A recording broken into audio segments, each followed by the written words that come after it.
Il fut un temps où la terre était considérée comme sacrée et où les peuples autochtones d'Amérique du Nord se considéraient comme les enfants de Wakantanka, le grand esprit qui créa tous les êtres vivants. Les Sioux, parmi les principales tribus qui habitaient la région des Grandes Plaines, se distinguaient par leur structure sociale et leur bravoure au combat. Les ancêtres des Sioux arrivèrent dans les forêts du centre-nord du Minnesota et du nord-ouest du Wisconsin depuis le Mississippi peu avant l'an 800 de notre ère. En 1300, ils adoptèrent les caractéristiques d'une société tribale et furent connus sous le nom de Seven Council Fires, les 7 feux du conseil. Les Sioux formaient une confédération de plusieurs tribus qui parlaient 3 dialectes différents, le dialecte Lakota, le dialecte Dakota et le dialecte Nakota. Les Lakota se composaient de 7 groupes tribaux et étaient le plus grand des 3 groupes, occupant des terres dans le sud et le nord du Dakota. Les Dakota vivaient principalement dans le Minnesota et le Nebraska, tandis que le plus petit des 3 groupes, les Nakota, résidaient principalement dans le Dakota du Sud, le Dakota du Nord et le Montana. Les Sioux étaient un peuple fier au riche patrimoine. Ils régnaient sur les plaines et les prairies d'Amérique du Nord et étaient craints par les autres tribus, de la région des Grands Lacs aux montagnes rocheuses. Ils décidèrent de s'installer dans l'ouest du Minnesota, adoptant un mode de vie nomade dans les plaines. Ils utilisaient beaucoup les chevaux, animaux introduits en Amérique par les Espagnols au XVIe siècle. Leur principale source de nourriture était la viande de bison. Pour faciliter la chasse au bison, les Sioux vivaient dans des tentes qui leur permettaient de se déplacer rapidement et de suivre la migration annuelle des troupeaux de bison.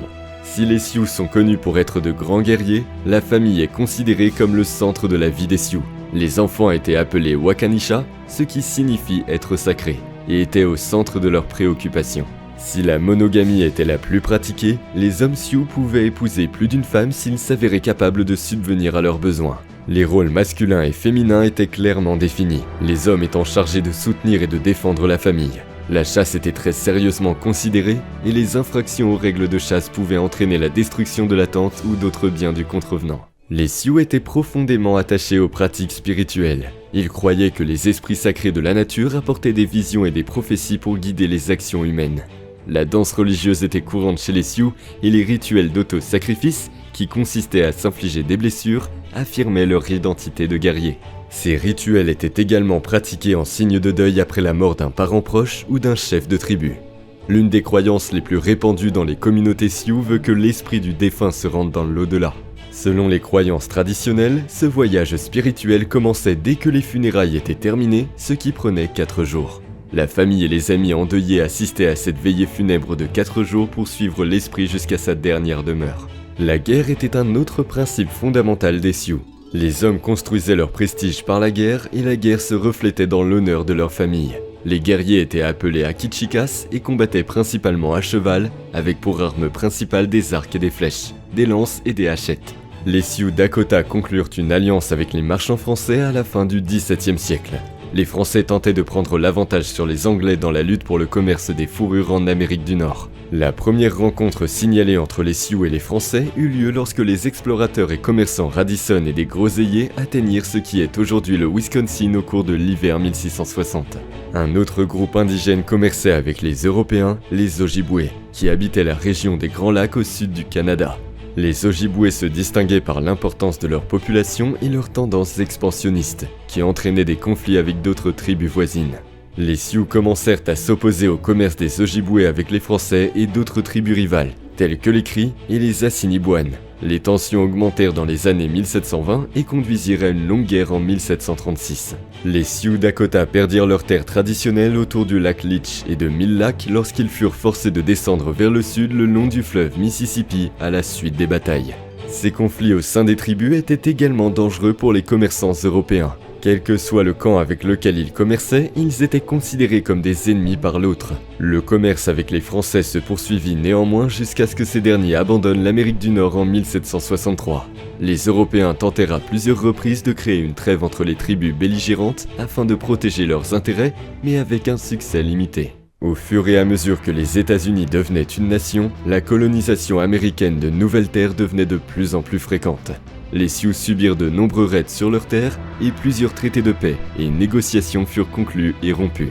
Au XIXe siècle, les compagnies ferroviaires engagèrent des braconniers pour exterminer les troupeaux de bisons et forcer les tribus à s'installer dans des réserves. Les bisons ayant presque rapidement disparu, les Dakota et les Lakota furent contraints d'accepter les réserves établies par les Américains en échange du reste de leurs terres. Le bétail domestique et le maïs furent donnés aux Sioux en échange des bisons, rendant les Sioux dépendants du gouvernement pour l'accès à leur nourriture de base. Les États-Unis souhaitaient que les traités encouragent les Sioux à convertir leur mode de vie nomade basé sur la chasse à l'agriculture sédentaire, comme le faisaient les Européens et les Américains. En 1858, les Sioux du Dakota ne possédaient plus qu'une petite parcelle de terre le long de la rivière Minnesota et n'avaient plus accès à leur terrain de chasse traditionnel. Elles durent compter sur les paiements des traités pour survivre, souvent avec du retard. Le changement de mode de vie imposé et les paiements largement insuffisants du gouvernement fédéral entraînèrent des difficultés financières et des tensions sociales accrues au sein des tribus. En 1862, de nombreux Sioux souffraient de la faim et les tensions atteignirent leur paroxysme lors de la guerre du Dakota de 1862.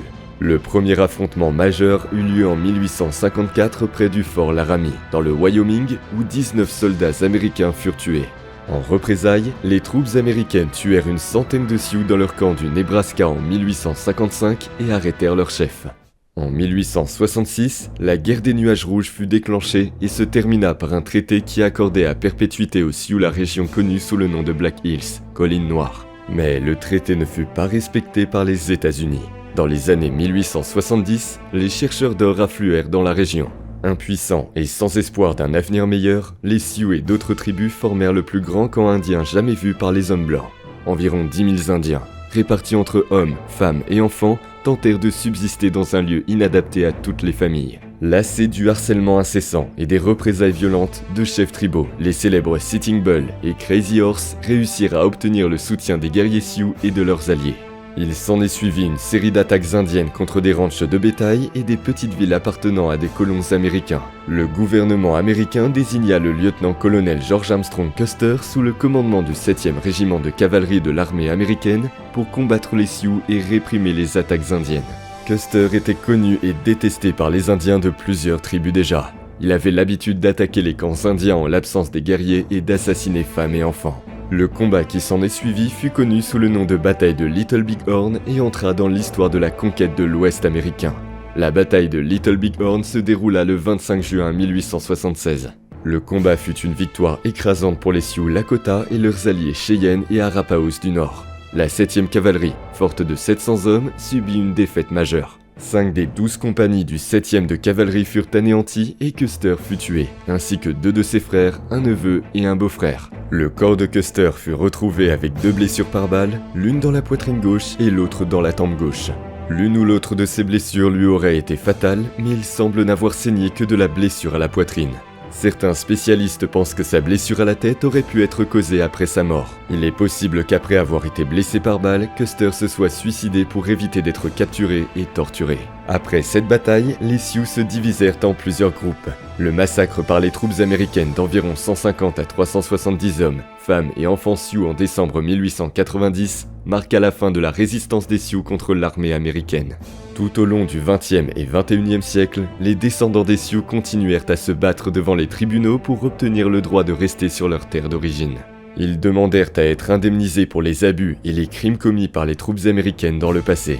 En 2018, les indemnisations s'élevaient à plus d'1 milliard de dollars. Cependant, les Sioux ont refusé le paiement, exigeant la restitution de leurs terres. Aujourd'hui, les Sioux soutiennent de nombreux gouvernements tribaux distincts répartis dans plusieurs réserves du Dakota du Nord, du Dakota du Sud, du Nebraska, du Minnesota et du Montana. Les Sioux mènent un mode de vie modernisé qui ne ressemble guère à leur ancien mode de vie nomade. Mais le fait qu'ils fassent partie de l'une des nations autochtones les plus puissantes et les plus courageuses d'Amérique du Nord reste une source de fierté et de dignité pour leurs descendants. Des siècles avant l'arrivée des Européens sur le continent américain, l'Amérique du Nord était habitée par d'innombrables tribus indigènes, dont la plupart menaient un mode de vie semi-nomade, errant d'une région à l'autre à la recherche de nouveaux territoires de chasse et cueillant des fruits et des racines. Au fil du temps, cependant, la croissance démographique entraîna des conflits entre les tribus pour les meilleurs terrains de chasse, qui se terminaient souvent par de violentes batailles. Néanmoins, même à une époque aussi lointaine, la démocratie avait déjà fait son apparition en Amérique du Nord au sein d'une poignée de nations indigènes. Connue sous le nom de Confédération iroquoise, cette Ligue de Nations résulte de la rencontre de 5 tribus des forêts du Nord-Est, tourmentées par des guerres de représailles et de violence depuis de nombreuses générations. Les Iroquois vivaient à l'origine près du lac Ontario et du long de la rivière Mohawk dans l'État de New York. Vers 1600, 5 tribus, les Mohawks, les Oneiutes, les Onondagas, les Cayugas et les Senecas, se réunirent pour former une confédération. Une 6e tribu, les Tuscaroras, les rejoignirent en 1722. D'autres tribus parlaient une langue similaire mais ne faisaient pas partie de la confédération. En 1650, les Iroquois pénétrèrent dans l'État de l'Ohio, entre les Grands Lacs et la rivière Ohio. Ils y conquièrent et chassèrent plusieurs groupes d'Amérindiens vivant dans la région. Les conflits qui en résultèrent furent connus sous le nom de guerre des castors, car les Iroquois voulaient plus de terre pour chasser et capturer des castors et des cerfs. Bien que les tribus commençassent à travailler ensemble, elles ne renoncèrent pas pour autant à la guerre. Elles combattirent et capturèrent d'autres tribus indigènes, ainsi que les vagues d'immigrants européens arrivant sur le nouveau continent. Elles se battirent contre les premiers colons français et britanniques. Les Iroquois pratiquèrent le commerce des fourrures avec les Hollandais, puis avec les Britanniques. Contrairement à de nombreuses autres tribus à l'est du Mississippi, les Iroquois n'aimaient généralement pas les Français et échangeaient leur butin de chasse avec les Anglais. Un petit groupe se convertit au catholicisme et aida les Français, mais la majorité des Iroquois soutint les Anglais pendant la guerre dite des Français et des Indiens. Comme c'était assez typiquement le cas chez les Indiens du Nord-Est avant la colonisation, les Iroquois vivaient dans de grandes maisons communautaires appelées malokas, faites de jeunes arbres et recouvertes d'écorce d'orme, chacune abritant plusieurs familles. La famille Maloka était l'unité de base de la société iroquoise traditionnelle et constituait une forme d'organisation sociale. L'agriculture était la principale source de nourriture et les femmes jouaient un rôle particulier car on pensait qu'elles étaient liées au pouvoir de la terre à engendrer la vie. C'est pourquoi les femmes étaient chargées de déterminer comment la nourriture serait distribuée au sein de la communauté. La société iroquoise était matrilinéaire. Lors d'un mariage, le marié et sa famille s'installaient dans la maison de la mariée et la lignée familiale remontait jusqu'à elle.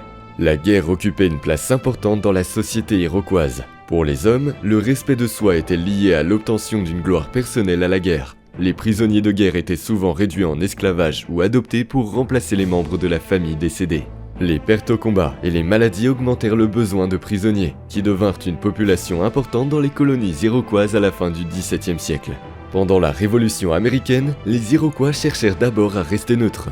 Poussés à rejoindre l'un ou l'autre camp, certaines tribus comme les Tuscaroras et Oneiutes se rangèrent du côté des colons, tandis que les Mohawks et les Senecas restèrent fidèles à la Grande-Bretagne, avec laquelle ils entretenaient des relations plus étroites. En 1779, George Washington réquisitionna l'expédition Sullivan, dirigée par le colonel Daniel Brodhead et le général John Sullivan, contre les nations iroquoises pour non seulement envahir, mais détruire l'alliance britannico-indienne.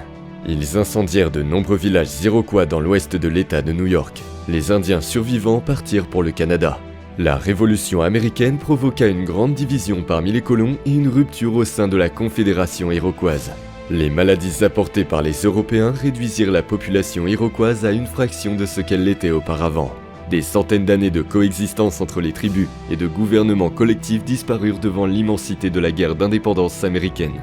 À la fin de la guerre, la crainte que les colons ne respectent pas les demandes des Iroquois devint une réalité. Surtout après que la majorité d'entre eux eurent décidé de se ranger du côté des Britanniques et ne furent plus considérés comme fiables par les Américains nouvellement indépendants. Les communautés iroquoises canadiennes d'Oka et de Kanawake devinrent des établissements florissants au XIXe siècle, vivant de l'agriculture et de la vente de traîneaux, de raquettes, de bateaux et de paniers. La société iroquoise se révélera être la menace militaire la plus persistante à laquelle les colons européens devront faire face. Bien que la conquête de leur territoire les ait contraints à abandonner une grande partie de leurs terres, leur héritage demeure. Certains historiens attribuent certains aspects de la Constitution des États-Unis aux idées iroquoises. La Confédération iroquoise proposa un modèle de fédéralisme, de séparation des pouvoirs et de démocratie participative qui allait inspirer des dirigeants tels que Benjamin Franklin et James Madison lors de la formation des États-Unis. Les Navajos étaient l'une des principales nations indigènes d'Amérique du Nord. Ils habitaient principalement le sud-ouest des États-Unis, qui comprend aujourd'hui les États de l'Arizona, du Nouveau-Mexique et les parties adjacentes de la Californie, du Colorado, du Nevada, de l'Oklahoma, du Texas et de l'Utah. On pense que les Navajos ont initialement migré de l'ouest du Canada, où ils appartenaient à un groupe d'Amérindiens appelés les Athabascans. Selon les chercheurs, certains groupes d'Athabascans sont arrivés dans le sud-ouest américain vers l'an 1300 de l'ère commune. Certains Athabascans se sont installés dans le sud de l'Arizona et du Nouveau-Mexique. formant les différentes tribus Apache et Navajo. Les croyances religieuses des Navajo affirment que leur origine provient de 3 mondes souterrains et qu'ils ont voyagé à travers ceux-ci en utilisant différentes couleurs, noir, bleu et jaune, jusqu'à ce qu'ils atteignent le monde lumineux, où ils ont émergé dans les montagnes de la Plata, dans le sud-ouest du Colorado. Pour les Navajo, les dieux ont créé les 4 montagnes sacrées, Blanca Peak et Esperus Peak dans le Colorado, le mont Taylor au Nouveau-Mexique et les San Francisco Peaks en Arizona. Il s'agissait de frontières surnaturelles à l'intérieur desquelles tout était sûr et sécurisé. En outre, les dieux ont également établi 4 rivières, qui agissaient comme des gardiens défensifs. L'une d'entre elles était la San Juan, qui jouait un rôle important dans certains mythes Navajo et servait de ligne de démarcation dans les territoires Navajo. Les interactions des Navajo avec d'autres peuples indigènes, tels que les tribus Pueblos du sud-ouest des États-Unis, ont été enregistrées au XVIIe siècle. À cette époque, des réfugiés des Pueblos ont rejoint les Navajo après la répression espagnole de la révolte des Pueblos en 1680. La rébellion a temporairement repoussé les Espagnols au Mexique. Mais en 1693, les Espagnols ont reconquis la région de la vallée du Rio Grande. L'arrivée des Espagnols a également apporté aux Navajo de nouveaux animaux d'élevage, tels que des moutons, des chèvres et des chevaux. Les Navajo étaient très adaptables et ont inclus l'élevage d'animaux domestiques et l'agriculture dans leur système de subsistance. Ils ont également adopté les chevaux et, comme d'autres tribus, les ont utilisés comme moyen de transport ou comme monture au combat. Les influences artistiques des Pueblos ont conduit le peuple Navajo à adopter la poterie peinte et le tissage. Les tapis fabriqués par les Navajo sont des exemples particulièrement délicats de leur art. Une autre tradition artistique importante des Navajo était la création de bijoux en argent, probablement apprise des forgerons mexicains.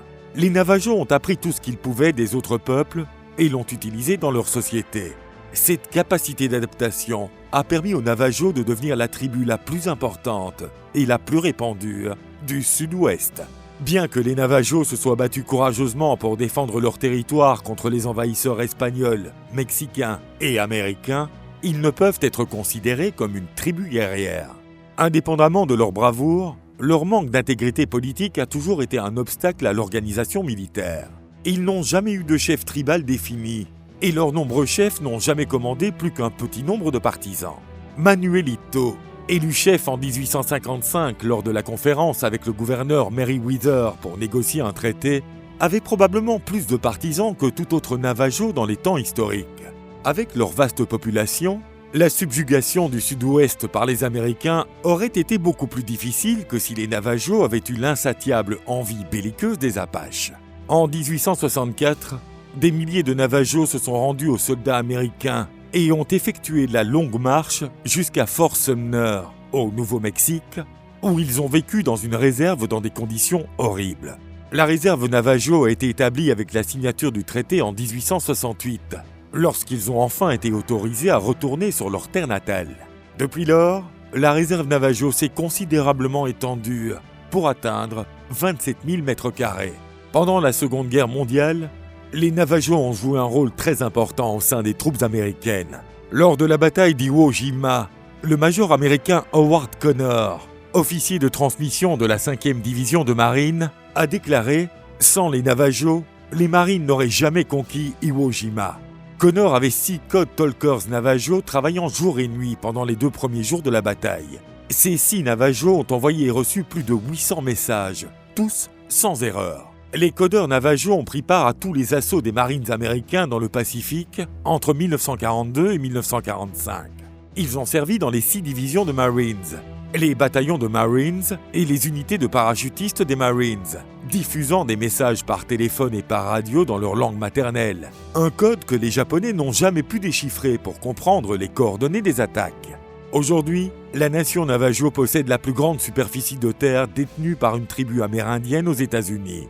Contrairement à de nombreuses tribus, les Navajo ont réussi à garder leur héritage culturel vivant. Plus de 97% des adultes parlent encore la langue Navajo, et de nombreux membres de la nation parlent couramment l'anglais. Certains continuent à pratiquer d'anciennes formes religieuses et cérémonielles, préservant ainsi l'histoire glorieuse du peuple Navajo.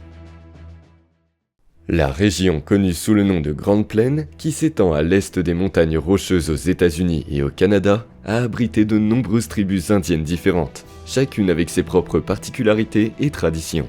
Parmi les différentes tribus nord-américaines, la nation Comanche était l'une des plus actives et des plus puissantes. Elle habitait les territoires qui comprennent aujourd'hui le centre-nord du Texas, l'est du Nouveau-Mexique, le sud-est du Colorado, le sud-ouest du Kansas et l'ouest de l'Oklahoma. Les colonisateurs espagnols appelèrent ce territoire historique la Comancheria. À l'origine, les Comanches faisaient partie d'un groupe de tribus connues sous le nom de Shoshones de l'Est, qui vivaient principalement dans la région du Wyoming et partageaient la même langue et les mêmes coutumes. Les Shoshones avaient un mode de vie très proche de celui des anciens chasseurs et cueilleurs de la préhistoire, vivant en nomades et sans puissance militaire notable. Cela devait changer avec l'arrivée des conquistadors espagnols vers l'an 1500. Les Européens apportèrent sur le continent américain des armes à feu et surtout des chevaux, ce qui entraîna de grands changements dans la culture des peuples indigènes. La maîtrise des chevaux permit aux Comanches d'acquérir une supériorité tactique sur les tribus voisines qui ne disposaient pas encore de ces animaux. Les Comanches se séparèrent des Shoshones avec environ 10 000 membres. Ils émigrèrent d'abord dans les plaines centrales avant de se diriger vers le sud, dans une région qui s'étendait de la rivière Arkansas jusqu'au centre du Texas. Au fur et à mesure de leur migration, la population Comanche augmenta considérablement en raison de l'abondance des bisons. Grâce aux chevaux, encore une fois, ils purent être chassés plus facilement et devinrent la principale source de nourriture des Comanches. Avec l'accroissement de leur population et le développement d'une culture guerrière, les Comanches deviennent rapidement les guerriers les plus redoutés de leur territoire. Ils étaient réputés pour leur sauvagerie au combat et leur grande habileté à cheval. Ils étaient également redoutés pour leur habitude de kidnapper des gens et de les maltraiter de manière très cruelle, considérant leurs captifs comme des esclaves ou des marchandises à échanger contre des fourrures ou des chevaux. Les Comanches luttèrent contre les Apaches et les repoussèrent hors des plaines. À la fin du XVIIIe siècle, la lutte entre Comanches et Apaches a pris des proportions légendaires. En 1784, le gouverneur du Texas, Domingo Cabello, écrit que les Apaches furent vaincus dans les plaines du Sud au cours d'une bataille qui dura 9 jours quelque part dans le nord-ouest du Texas. Les Indiens Comanches avaient souvent recours à des raids nocturnes contre leurs ennemis. Les nuits de pleine lune, la visibilité était meilleure, ce qui permettait aux Comanches de voir leurs itinéraires. C'est ce qui donna naissance au terme anglais Comanche Moon, lorsque les Comanches attaquaient pour capturer des chevaux, des otages et des armes. Contrairement à d'autres lignées indigènes telles que les Cheyennes et les Arapaos, les Comanches ne constituèrent jamais une unité politique reconnue par tous les membres. Ils se divisèrent plutôt en tribus autosuffisantes, poursuivant leurs objectifs économiques et politiques. Partageant la même langue et la même culture, ils se battaient parfois entre eux et étaient parfois en paix, travaillant ensemble. Au XIXe siècle, ils commencèrent à voler du bétail aux colons du Texas et à le revendre au Nouveau-Mexique. Pendant cette période, ils se battirent contre les Mexicains et les colons européens, ainsi que contre de nombreuses autres tribus des plaines. Après avoir dominé la région du Texas, y compris l'ouest de l'Oklahoma et le nord-est du Nouveau-Mexique, les Comanches réussirent si bien dans l'art de dompter les chevaux qu'ils commencèrent à en fournir aux commerçants français et américains. Au XIXe siècle, la pratique funéraire traditionnelle des Comanches consistait à envelopper le corps du défunt dans une couverture et à le déposer sur un cheval, derrière un cavalier. Ce dernier partait ensuite à la recherche d'un lieu de sépulture approprié, par exemple une grotte sûre. Après l'enterrement, le cavalier retournait au camp où les parents endeuillés brûlaient tous les biens du défunt. Cette coutume perdura jusqu'à ce que les missionnaires chrétiens persuadent les Comanches d'enterrer leurs morts dans des cercueils dans des cimetières. Au cours du XIXe siècle également, les Comanches parvinrent à maintenir leur indépendance et même à accroître leur territoire. Bientôt cependant, cette ère de prospérité sera gravement affectée par une vague d'épidémies due à des maladies eurasiennes contre lesquelles les Comanches n'étaient pas immunisés, telles que la variole et la rougeole. Les épidémies de variole et de choléra, survenues entre 1817 et 1849, eurent un impact majeur sur les Comanches, dont la population passa d'environ 20 000 à seulement 7 000 personnes. Dans les années 1860, les efforts pour déplacer les Comanches vers une réserve dans le territoire indien de l'Oklahoma commencèrent. Le gouvernement américain leur fournit des églises, des écoles et des rentes en échange d'une vaste étendue de terre totalisant plus de 60 000 miles carrés. Les Américains promirent également d'arrêter les chasseurs de bisons qui décimaient les grands troupeaux des plaines à condition que les Comanches ainsi que les Apaches, les Kiowa, les Cheyennes et les Arapaos quittent leurs terres. Mais le gouvernement ne mit pas fin au massacre des troupeaux et les Comanches ripostèrent en attaquant un groupe de chasseurs au Texas. Ce conflit est connu sous le nom de deuxième bataille d'Adobe Walls. L'attaque fut un désastre pour les Comanches et l'armée américaine fut appelée pendant la guerre de la Rivière Rouge pour supprimer les Comanches restants dans la région, les déplaçant de force dans la réserve indienne. En l'espace de 10 ans seulement, les bisons étaient en voie d'extinction, mettant fin au mode de vie des chasseurs Comanches. En mai 1875, le dernier groupe de Comanches libres s'est rendu et s'est installé dans la réserve de Fort Sill, en Oklahoma. Le recensement de 1890 révéla qu'il n'y avait plus que 1598 Comanches dans la réserve de Fort Sill. Pendant la Seconde Guerre mondiale, de nombreux Comanches quittèrent leur terre tribale traditionnelle de l'Oklahoma à la recherche d'un emploi et d'autres opportunités dans les villes californiennes. Environ la moitié de la population Comanche vit encore en Oklahoma, le reste étant dispersé au Texas, en Californie et au Nouveau-Mexique. Aujourd'hui, de nombreux Comanches de tous les États-Unis se réunissent chaque année pour célébrer leur héritage et leur culture. Les Cheyennes sont des tribus amérindiennes qui parlent une langue d'origine algonquienne, qui était largement utilisée par différentes tribus de la côte est de l'Amérique du Nord jusqu'aux montagnes rocheuses. Ils étaient intimement liés à d'autres tribus, telles que les Arapaho et les Gros-Ventres, favorisant les liens avec les Sioux Lakota. Les Cheyennes faisaient partie des tribus les plus importantes des plaines, vivant et chassant principalement dans les collines et les prairies le long des fleuves Missouri et Rouge. Ils s'appelaient eux-mêmes Tzitzit, un nom qui se traduit de nombreuses façons différentes et qui peut signifier peuple égal ou notre peuple. À l'origine, les Cheyennes vivaient dans la région des Grands Lacs, dans le Minnesota et sur le fleuve Missouri, où ils s'installaient dans des maisons en rondins recouvertes de terre, dans des établissements permanents, cultivaient le maïs et les citrouilles, chassaient les animaux sauvages, récoltaient le riz sauvage et fabriquaient des poteries. À la fin des années 1600, cependant, ils ont commencé à migrer vers l'ouest, très probablement en raison de la concurrence et des conflits avec les Indiens Ojibwe, Arikara et Mandan. En migrant vers le sud-ouest, leur mode de vie a évolué vers celui de chasseurs et de cueilleurs nomades. Dans les années 1700, les Cheyennes ont pris en charge les chevaux apportés par les Espagnols et ils sont devenus d'habiles chasseurs de bisons. Néanmoins, les conflits contre leur ennemi Sioux ont fini par pousser les Cheyennes plus loin dans les plaines, qui, à leur tour, ont poussé la tribu des Kiowas plus au sud. En 1832, les Cheyennes se séparent en deux groupes, l'un habitant à la Platte River près des Black Hills et l'autre vivant près de la rivière Arkansas, plus au sud dans le Colorado. Ceux qui se sont déplacés vers la rivière Arkansas ont fini par entrer en conflit avec les Kiowas et leurs alliés Comanches. Plusieurs batailles féroces les opposèrent jusqu'en 1840, date à laquelle une alliance fut formée avec les tribus Kiowas, Apaches et Comanches. En vertu du traité de Fort-Lamarie de 1851, le premier territoire Cheyenne a été établi dans le nord du Colorado, comprenant les sites actuels de Fort Collins, Denver et Colorado Springs. Une paix signée avec les Kiowas permit aux Cheyennes d'étendre leur incursion plus au sud.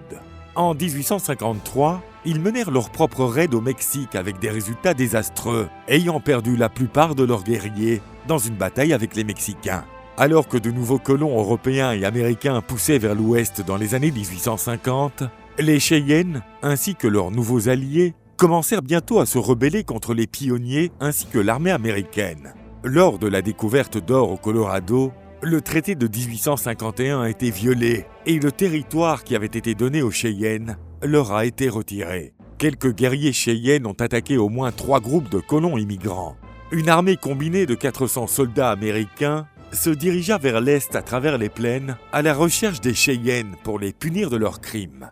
Influencés par un guérisseur nommé White Bull, les Cheyennes se lancèrent dans la bataille en croyant que la médecine spirituelle empêcherait les fusils des soldats américains de tirer. Les Cheyennes encerclèrent les troupes qui approchent, alors qu'elles suivent près de la rivière Solomon. L'officier américain Edwin Sumner a commandé une charge de cavalerie et les troupes ont chargé en avant, sabres tirés, tandis que les Cheyennes étaient obligés de fuir.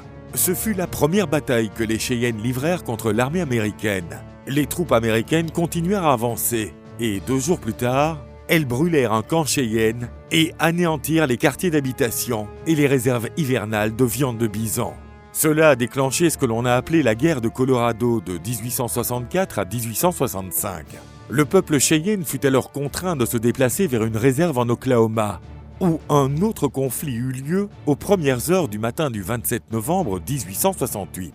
Après avoir connu un certain nombre d'erreurs de communication, le lieutenant-colonel George Armstrong Custer a dirigé la 7e cavalerie des États-Unis dans un raid sur un campement Cheyenne paisible. La vengeance des Amérindiens devait avoir lieu lors de la bataille de Little Bighorn, le 25 juin 1876, lorsque les Cheyennes, ainsi que les Sioux Lakotas et une petite bande d'Arapaos, anéantirent l'armée de George Custer, qui fut également tué au cours du conflit. Cette bataille est devenue connue comme la plus grande victoire des Indiens d'Amérique, car 262 soldats sont morts dans la bataille, alors que seulement une soixantaine de guerriers indiens ont été tués. Après la bataille de Little Bighorn, d'autres efforts ont été déployés pour forcer les Cheyennes à s'installer dans une réserve en territoire indien.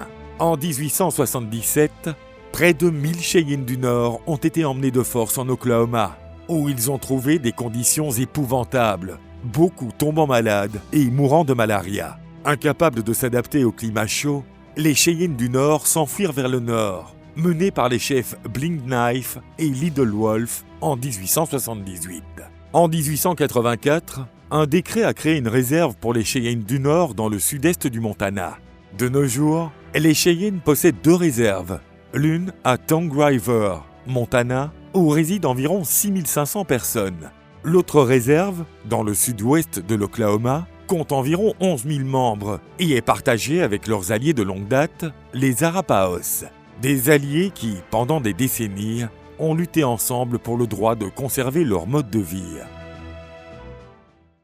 Les nations et tribus indigènes d'Amérique du Nord jouèrent un rôle clé dans l'histoire de la fondation des États-Unis. Si de nombreuses cultures indigènes jouèrent un rôle important pendant la période de colonisation du Far West, peu d'entre elles peuvent se targuer d'avoir joué un rôle aussi important que les Indiens Apaches.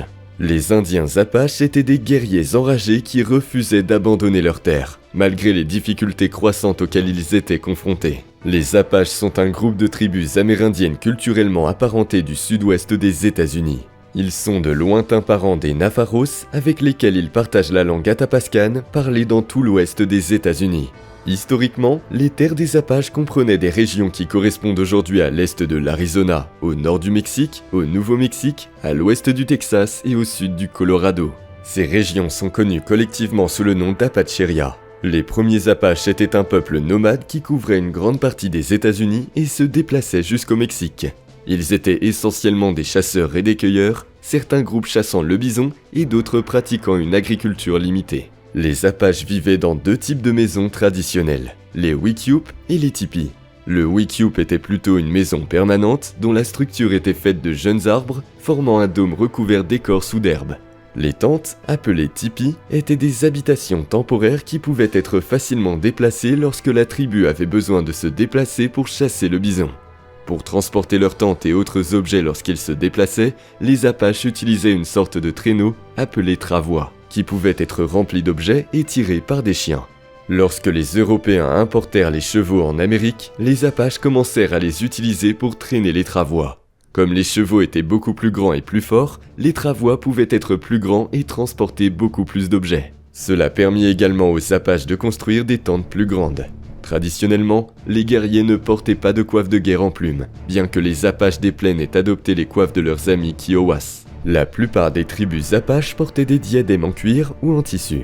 Les Apaches portaient des masques en bois et des coiffes spéciales pour les cérémonies religieuses. La peinture faciale dépendait du type de cérémonie et différait selon qu'il s'agissait d'une bataille ou non. Chaque fois qu'un chef de tribu était choisi, il l'était démocratiquement. La décision des Apaches de choisir leur chef était basée sur le respect de chaque candidat. Si le candidat ne jouissait pas du respect de nombreux membres de la tribu, il perdait son poste. Pour les Apaches, il était important que les membres de la tribu aient une grande confiance en leur chef. Les tribus Apaches ont une longue histoire de lutte pour leur territoire. Elles se sont battues contre les envahisseurs espagnols et mexicains au XVIIe siècle et contre les Américains au XIXe siècle. La bravoure de ces guerriers indigènes se reflète dans le nom même dont ils étaient désignés. Le terme Apache vient probablement du mot Apachu, qui signifie ennemi dans la langue Zuni des peuples indigènes qui vivaient à l'ouest du Nouveau-Mexique. Lorsque le commerce des chevaux et des armes se concentra dans les plaines centrales vers 1750, les raids indiens menés par des groupes autrefois nomades, tels que les Comanches, augmentèrent de manière significative. Les Apaches qui vivaient dans les plaines subirent une forte pression de la part des Comanches et durent se replier vers le sud et l'ouest. Finalement, ces Apaches déplacés intensifièrent leurs raids contre d'autres Indiens et des colons pour obtenir de la nourriture et du bétail. Les raids Apaches contre les colons et les migrants traversant leurs terres se prolongèrent pendant la période d'expansion vers l'ouest des États-Unis et l'acquisition du Nouveau-Mexique par les États-Unis en 1848. On distinguait 3 tribus Apaches, la tribu Chiricahua, la tribu Jicarilla et la tribu Mescalero. Les Chiricahua étaient les Apaches de la Grande Montagne, ainsi nommés en raison de leur ancienne résidence dans les contreforts du sud-est de l'Arizona. Ils étaient les plus pugnaces des Indiens d'Arizona. Leurs raids s'étendaient au Nouveau-Mexique, au sud de l'Arizona et au nord de Sonora, au Mexique. Certains de leurs chefs les plus notables étaient les Cochise, les Naïches et les Geronimo. Les Jicarillas sont l'un des 6 groupes qui ont migré du Canada entre 1300 et 1500 après Jésus-Christ. En se dirigeant vers le sud, ils se sont installés dans le sud-ouest, où leur territoire traditionnel couvrait plus de 50 millions d'acres dans le nord du Nouveau-Mexique, le sud du Colorado et l'ouest de l'Oklahoma. Les Mescaleros étaient l'un des groupes d'Apaches les plus virulents du sud-ouest lorsqu'il s'agissait de défendre leur patrie. Chasseurs et guerriers nomades, ils se déplaçaient à cheval sur leur Wiccup, au Texas, en Arizona et au Mexique. Entre 1700 et 1750, de nombreux groupes Mescaleros furent délogés des plaines du sud et du centre du Texas par leurs ennemis Comanches. Ils trouvèrent refuge dans les montagnes du Nouveau-Mexique, de l'ouest du Texas et du Mexique. À la fin du 19e siècle, les Apaches menèrent de nombreuses batailles contre le gouvernement des États-Unis. Ils tentaient de se défendre contre l'agression et la conquête de leurs terres. Plusieurs grands chefs Apaches apparurent, tels que Cochise et Geronimo. Ils menèrent une lutte acharnée pendant des décennies, mais durent finalement se rendre et furent contraints de créer des réserves. En 1849, de l'or fut découvert à San Francisco, ce qui donna lieu à la ruée vers l'or en Californie. De nombreux citoyens américains vivant dans l'est du pays commencèrent à migrer vers la Californie. Par conséquent, ils traversaient souvent les terres des Apaches. Les relations tendues entre les Apaches et les Américains commencèrent à devenir hostiles. C'est ce que l'on a appelé les guerres Apaches. Lorsque la guerre civile américaine éclata entre 1861 et 1865, le flux migratoire vers l'ouest fut freiné. Cependant, les Apaches continuèrent à défendre leurs terres. Après la guerre, les États-Unis violèrent plusieurs traités qu'ils avaient conclus avec les Apaches et continuèrent à les chasser de leurs terres.